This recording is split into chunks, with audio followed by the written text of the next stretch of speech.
If Donald Trump is sincere about annexing Canada as the 51st state, tariffs is not the way to go. All that tariffs have done is unite Canadians as they've never been united before. Now, Donald Trump is soon going to realize this, and he will adopt the opposite approach, a more effective approach, disunity. And he can achieve disunity by uttering 4 magical words. Vive le Québec libre. Every single Canadian and Quebec voter knows the implication of those words. And should Donald Trump decide to utter those 4 words, it's game over. Canada will become the 51st state.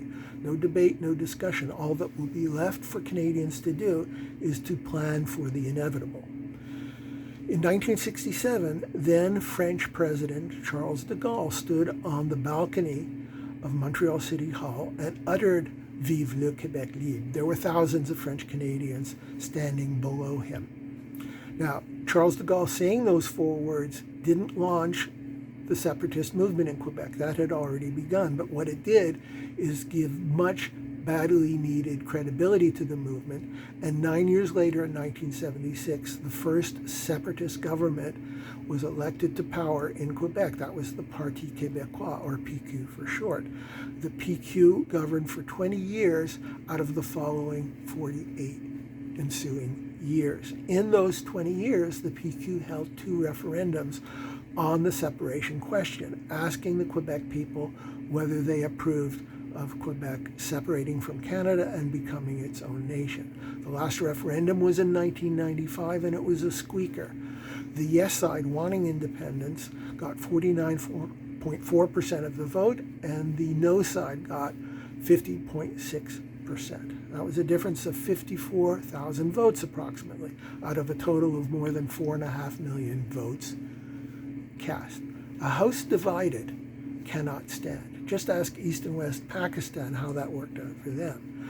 An independent Quebec will be a severing down the middle of Canada, with Eastern Canada on one side, the 4 maritime provinces, and Western Canada on the other, Ontario extending to British Columbia, all separated by the huge gap that used to be the province of Quebec, 950 miles longer.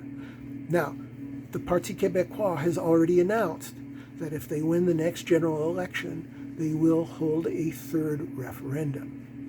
Even the slightest of nudges from a sitting U.S. president will go a long way to allaying any fears that an otherwise reluctant yes voter will have. And believe me, uttering Vive le Québec libre is not a small nudge, it's a huge nudge. And of course, Donald Trump will follow that up by assuring Quebecers that the United States will recognize an independent Quebec. He will assure Quebecers that the United States will enter into free trade and defense treaties with an independent Quebec. Trump will also remind Quebec voters that the United States itself came into existence as a result of its own independence and separatist movement from Great Britain, with splendid results. Trump is a master deal maker. He's perfectly capable of convincing Quebecers that the United States will ease the transition from province of Quebec to nation of Quebec. And he'll make it seem like it will be a seamless changing of lanes as one is traveling down an empty highway. Canada is not going to last long after Quebec goes its separate way. Those Canadians today who are shouting loudest in defiance of Donald Trump's 51st state declarations, well, those very same Canadians will be the first in line, hat in hand, begging that what's ever left of Canada become a part of the United States. If you want to understand why Canada must end, well, read my book, Why Canada Must End. It's on Amazon. Just search for Why Canada Must End. I'll also include a link in the description below.